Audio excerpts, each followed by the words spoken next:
व्यासकृतां पितृस्तोत्रां जाबालिरुवाच गुरुन् वद महाभाग वेदव्यास जगद्गुरु गुरूणान्तारतम्यं च कस्मात् किं फलमुच्यते। व्यास उवाच माता पिता गुरुः श्रेयान् ज्येष्ठभ्राता पितामहः श्वशुरो मातुलश्चैव तथा मातामहः स्मृतः पितुर्ज्येष्ठः कनिष्ठश्च भ्राता ज्येष्ठा निजस्वसा पितुः स्वसा जनन्याश्च स्वसा गुरुजना स्मृता पत्न्यः पितामहादीनां तथैव गुरवः स्मृता एतेषु हि पिता श्रेयान् गुरुरेव महागुरुः पिता धर्मः पिता स्वर्गः पिता हि परमं तपः पितरि प्रीतिमापन्ने प्रीयन्ते सर्वदेवता पिता यस्य क्वचिद्दृष्टो न तस्य कस्यचित् गतिः जपोदानं तपो होमः स्नानं तीर्थक्रियाविधिः वृथैव तस्य सर्वाणि कर्माण्यनानि कानिचित् करोति सर्वदेवेषां पितरं चानुतप्ययः अनुतापः पितुस्तीव्रं विषं दहति यं सुतां जपादि विफलं तत्र दग्धचित्युक्तबीजवात् पित्रार्थे पुण्यकर्माणि कुर्यात् सर्वाणि सत्सुतः तेनानुमतोऽप्येवं कुर्वन्नेवावसीदति यत्नातु पितरं यस्तु कियत् पुण्यस्य कारयेत् स तत्पुण्यफलं कोटि गुणमाप्नोति संशयम् शृणु वक्षे पितुस्तोत्रं विष्णवे ब्रह्मणोदितं नाभिपद्मोद्भवो येन तुष्टाव पितरं सतां ब्रह्मोवाच ॐ नमः पित्रे जन्मदात्रे सर्वदेवमयाय च सुखदाय प्रसन्नाय सुप्रीताय महात्मने सर्वयज्ञस्वरूपाय स्वर्गाय परमेष्ठिने सर्वतीर्थावलोकाय करुणासागराय च नमः सदासुतोषाय शिवरूपाय ते नमः सदापराधशमने सुखाय सुखदाय च दुर्लभं मानुषमिदमेन लब्धं मया वपुः संभावनीयं धर्मार्थे तस्मै पित्रे नमो नमः तीर्थस्नान तपोहोम जपादि यस्य दर्शनं महागुरुश गुरवे तस्मै पित्रे नमो नमः यस्य प्रणामस्तवनात् कोटिशः पितृतर्पणाम् अश्वमेधशतैस्तुल्यं तस्मै पित्रे नमो नमः इदं स्तोत्रं पितुः पुण्यं यः पठेत् प्रियतो नरः प्रत्यहं प्रातरुत्थाय पितृश्राद्धदिनेऽपि च स्वजन्मदिवसे साक्षात् पितुरग्रे स्थितोऽपि वा न तस्य दुर्लभं किञ्चित् सर्वज्ञातादिवाञ्छितं नानापकर्म कृत्वापि यस्तौति पितरं सुतः सध्रुवं प्रविधायैव प्रायश्चित्तं सुखी भवेत् पितुः प्रीतिकरो नित्यं सर्वकर्माण्यथाहति गुरुन् वद महाभाग वेदव्यास जगद्गुरु गुरूणान्तारतम्यं च कस्मात् किं फलमुच्यते। व्यास उवाच माता पिता गुरुः श्रेयान् ज्येष्ठभ्राता पितामहः श्वशुरो मातुलश्चैव तथा मातामहः स्मृतः पितुर्ज्येष्ठः कनिष्ठश्च भ्राता ज्येष्ठा निजस्वसा पितुः स्वसा जनन्याश्च स्वसा गुरुजना स्मृता पत्न्यः पितामहादीनां तथैव गुरवः स्मृता एतेषु हि पिता श्रेयान् गुरुरेव महागुरुः पिता धर्मः पिता स्वर्गः पिता हि परमं तपः पितरि प्रीतिमापन्ने प्रीयन्ते सर्वदेवता पिता यस्य क्वचिद्दृष्टो न तस्य कस्यचित् गतिः जपोदानं तपो होमः स्नानं तीर्थक्रियाविधिः वृथैव तस्य सर्वाणि कर्माण्यनानि कानिचित् करोति सर्वदेवेषां पितरं चानुतप्ययः अनुतापः पितुस्तीव्रं विषं दहति यं सुतां जपादि विफलं तत्र दग्धचित्युक्तबीजवात् पित्रार्थे पुण्यकर्माणि कुर्यात् सर्वाणि सत्सुतः तेनानुमतोऽप्येवं कुर्वन्नेवावसीदति यत्नातु पितरं यस्तु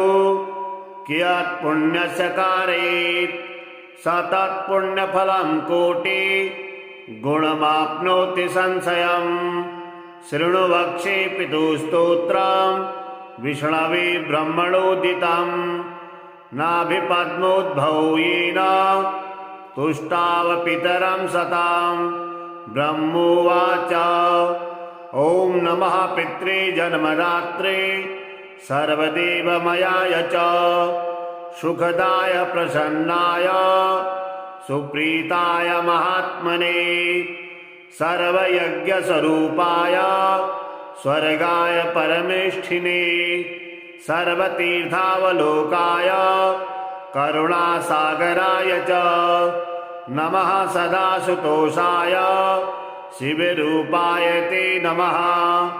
सदापराधशमने सुखाय सुखदाय च दुर्लभं मानुषमिदमेन लब्धं मया वपुः संभावनीयं धर्मार्थे तस्मै पित्रे नमो नमः तीर्थस्नानतपोहोम जपादि यस्य दर्शनं महागुरुश गुरवे तस्मै पित्रे नमो नमः यस्य प्रणामस्तवनात् कोटिशः पितृतर्पणाम् अश्वमेधशतैस्तुल्यं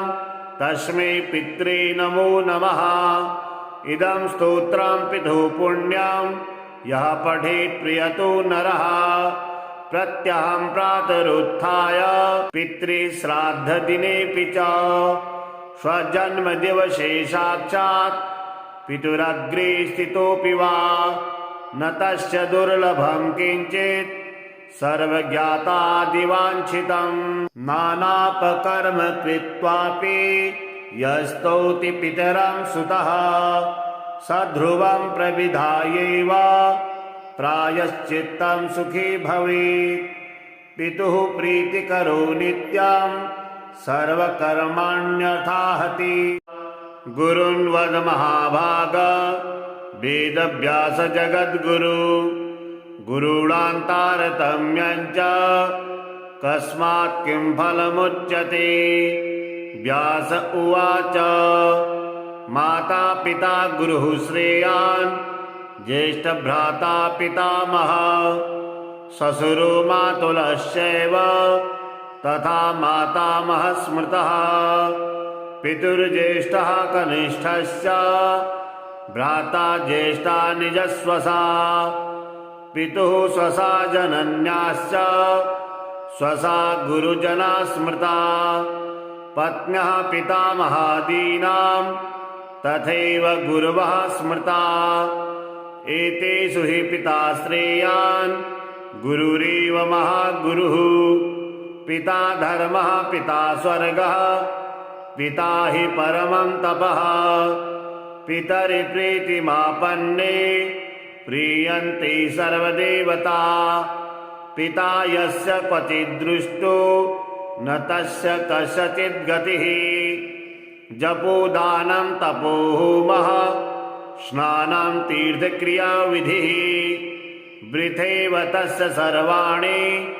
कर्माण्यनानि कानिचित् करोति सर्वदेवेषां पितरं चानुतप्ययः अनुतापः पितुस्तीव्रं विषं दहति यं सुतां जपादि विफलं तत्र दग्धचित्युक्तबीजवात् पित्रार्थे पुण्यकर्माणि कुर्यात् सर्वाणि सत्सुतः तेनानुमतोऽप्येवं कुर्वन्नेवावसीदति यत्नातु पितरं यस्तु कियत् पुण्यस्य कारयेत् स तत्पुण्यफलं कोटि गुणमाप्नोति संशयम् शृणु वक्षे पितुस्तोत्रं विष्णवे ब्रह्मणोदितम् नाभिपद्मोद्भवो येन तुष्टाव पितरं सतां ब्रह्मोवाच ॐ नमः पित्रे जन्मदात्रे सर्वदेवमयाय च सुखदाय प्रसन्नाय सुप्रीताय महात्मने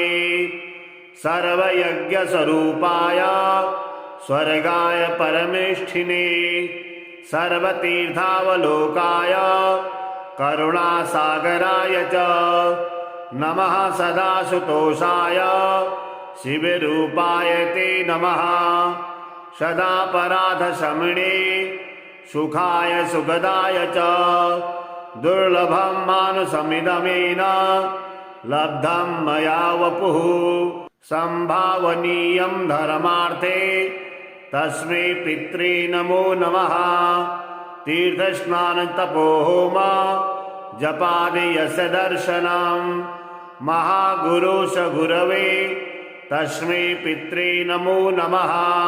यस्य प्रणामस्तवनात् कोटिशः पितृतर्पणाम् अश्वमेधशतैस्तुल्यं तस्मै पित्रे नमो नमः इदं स्तोत्रं पितुः पुण्यं यः पठेत् प्रियतो नरः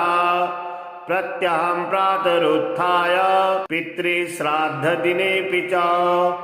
स्वजन्मदिवसे साक्षात् पितुरग्रे स्थितोऽपि वा न तस्य दुर्लभं किञ्चित् सर्वज्ञातादिवाञ्छितं नानापकर्म कृत्वापि यस्तौति पितरं सुतः स ध्रुवं प्रविधायैव प्रायश्चित्तं सुखी भवेत् पितुः प्रीतिकरो नित्यं सर्वकर्माण्यर्थाहति गुरुन् वद महाभाग वेदव्यास जगद्गुरु गुरूणां तारतम्यं च कस्मात् किं फलमुच्यते व्यास उवाच माता पिता गुरुः श्रेयान् ज्येष्ठभ्राता पितामहः श्वशुरो मातुलश्चैव तथा मातामहः स्मृतः पितुर्ज्येष्ठः कनिष्ठश्च भ्राता ज्येष्ठा निजस्वसा पितुः स्वसा जनन्याश्च स्वसा गुरुजना स्मृता पत्न्यः पितामहादीनां तथैव गुरवः स्मृता एतेषु हि पिता श्रेयान् गुरुरेव महागुरुः पिता धर्मः पिता स्वर्गः पिता हि परमं तपः पितरि प्रीतिमापन्ने प्रीयन्ते सर्वदेवता पिता यस्य क्वचिद्दृष्टो न तस्य कस्यचिद्गतिः जपोदानं तपो होमः स्नानं तीर्थक्रियाविधिः वृथैव तस्य सर्वाणि कर्माण्यनानि कानिचित् करोति सर्वदेवेषां पितरं चानुतप्ययः अनुतापः पितुस्तीव्रं विषं दहति यं सुतां जपादि विफलं तत्र दग्धचित्युक्तबीजवात् पित्रार्थे पुण्यकर्माणि कुर्यात् सर्वाणि सत्सुतः तेनानुमतोऽप्येवं कुर्वन्नेवावसीदति यत्नातु पितरं यस्तु कियत् पुण्यस्य कारयेत् स तत्पुण्यफलं कोटि गुणमाप्नोति संशयम् शृणु वक्षे पितुस्तोत्रं विष्णवे ब्रह्मणोदितम् नाभिपद्मोद्भवो येन तुष्टाव पितरं सतां ब्रह्मोवाच ॐ नमः पित्रे जन्मदात्रे सर्वदेवमयाय च सुखदाय प्रसन्नाय सुप्रीताय महात्मने सर्वयज्ञस्वरूपाय स्वर्गाय परमेष्ठिने सर्वतीर्थावलोकाय करुणासागराय च नमः सदाशुतोषाय शिवरूपाय ते नमः सदापराधशमने सुखाय सुखदाय च दुर्लभं मानुषमिदमेन लब्धं मया वपुः संभावनीयं धर्मार्थे तस्मै पित्रे नमो नमः तीर्थस्नानतपोहोम जपादि यस्य दर्शनं महागुरुश गुरवे तस्मै पित्रे नमो नमः यस्य प्रणामस्तवनात् कोटिशः पितृतर्पणाम् अश्वमेधशतैस्तुल्यं तस्मै पित्रे नमो नमः इदं स्तोत्रं पितुः पुण्यं यः पठेत् प्रियतो नरः प्रत्यहं प्रातरुत्थाय पितृश्राद्धदिनेऽपि च स्वजन्मदिवसे साक्षात् पितुरग्रे स्थितोऽपि वा न तस्य दुर्लभं किञ्चित् सर्वज्ञातादिवाञ्छितं नानापकर्म कृत्वापि यस्तौति पितरं सुतः सध्रुवं प्रविधायैव प्रायश्चित्तं सुखी भवेत् पितुः प्रीतिकरो नित्यं सर्वकर्माण्यर्थाहति गुरुन् वद महाभाग वेदव्यास जगद्गुरु गुरूणां तारतम्यं च कस्मात् किं फलमुच्यते व्यास उवाच माता पिता गुरुः श्रेयान् ज्येष्ठभ्राता पितामहः श्वशुरो मातुलश्चैव तथा मातामहः स्मृतः पितुर्ज्येष्ठः कनिष्ठश्च भ्राता ज्येष्ठा निजस्वसा पितुः स्वसा जनन्याश्च स्वसा गुरुजना स्मृता पत्न्यः पितामहादीनां तथैव गुरवः स्मृता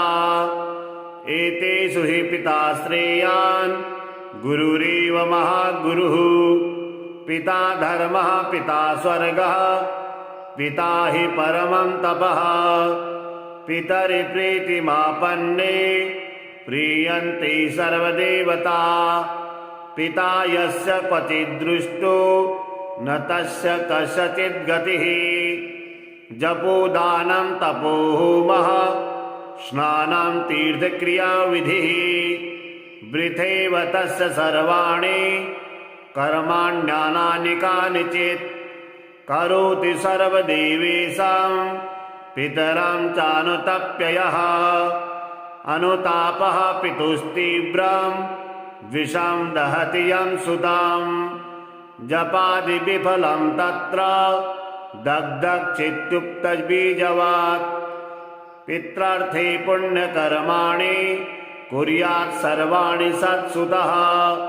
तेनानुमतोऽप्येवं कुर्वन्नेवावसीदति यत्नातु पितरं यस्तु कियत् पुण्यस्य कारयेत्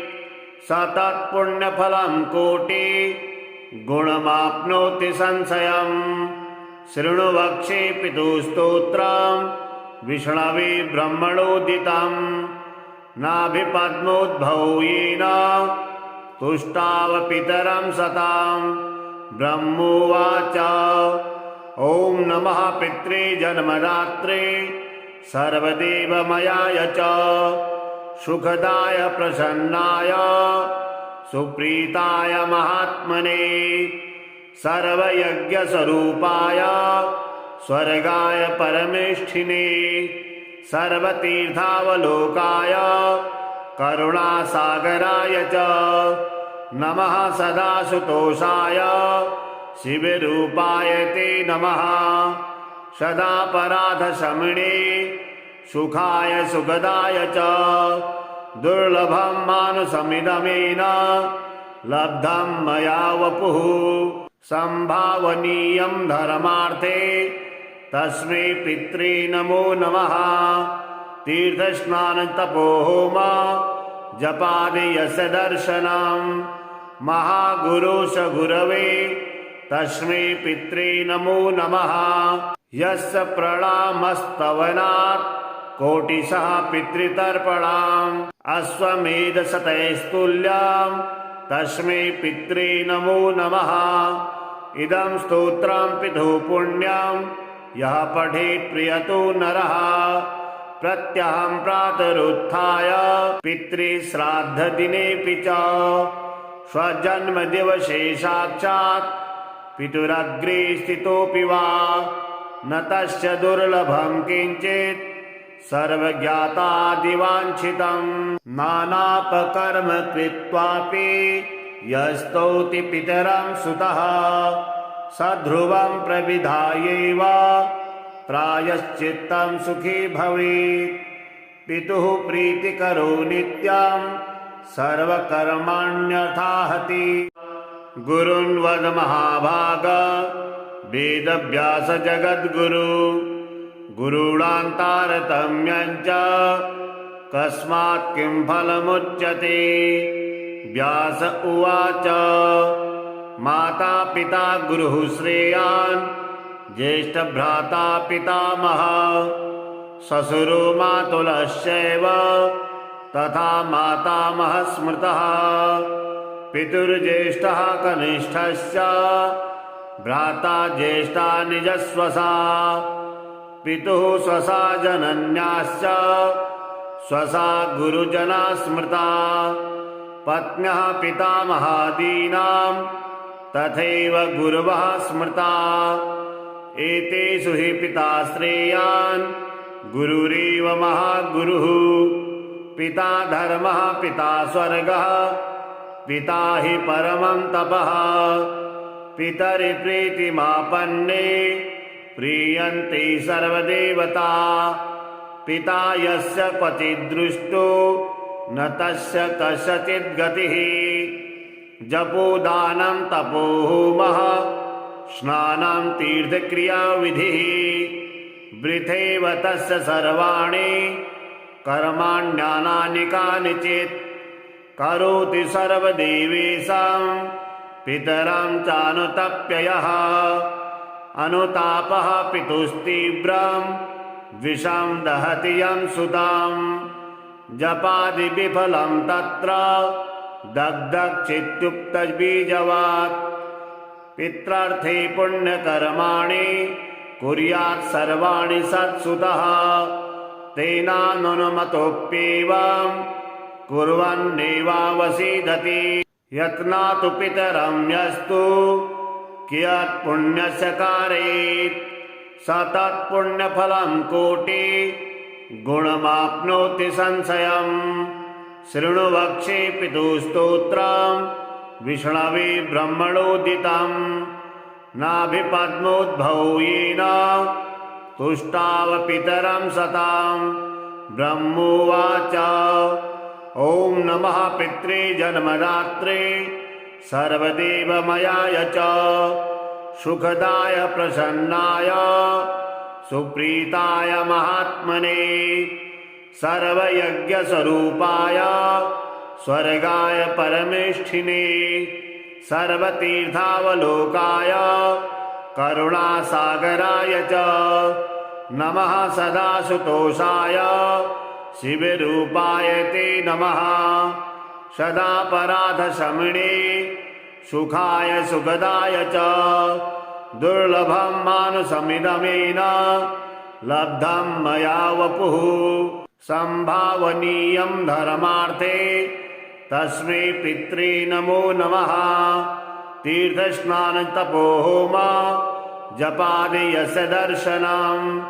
महागुरुस गुरवे तस्मै पित्रे नमो नमः यस्य प्रणामस्तवनात्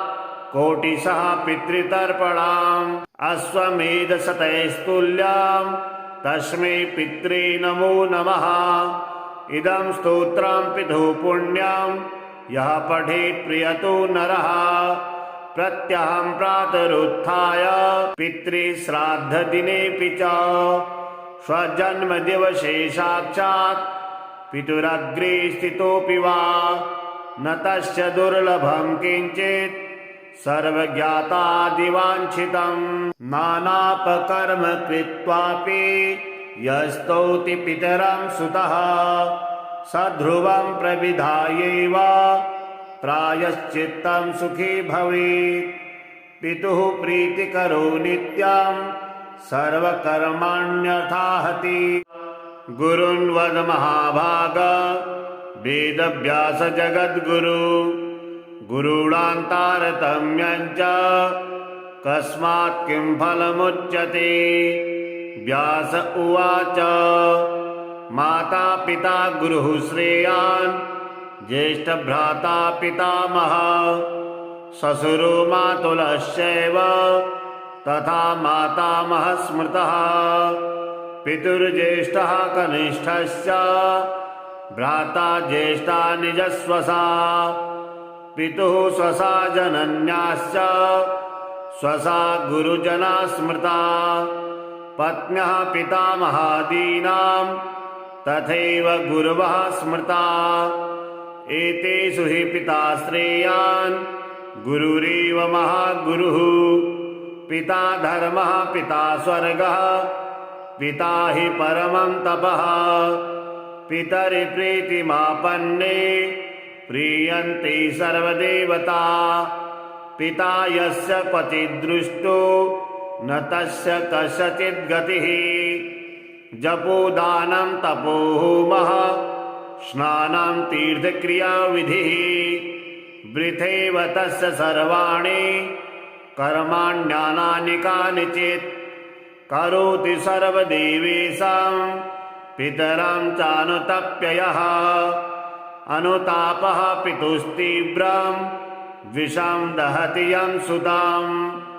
जपादि विफलं तत्र दग्धचित्युक्तबीजवात् पित्रार्थे पुण्यकर्माणि कुर्यात् सर्वाणि सत्सुतः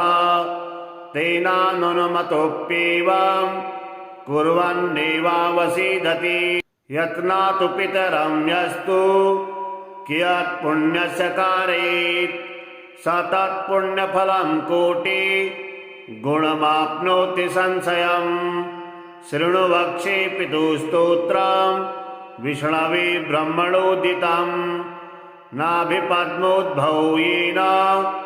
तुष्टाव पितरं सतां ब्रह्मोवाच ॐ नमः पित्रे जन्मदात्रे सर्वदेवमयाय च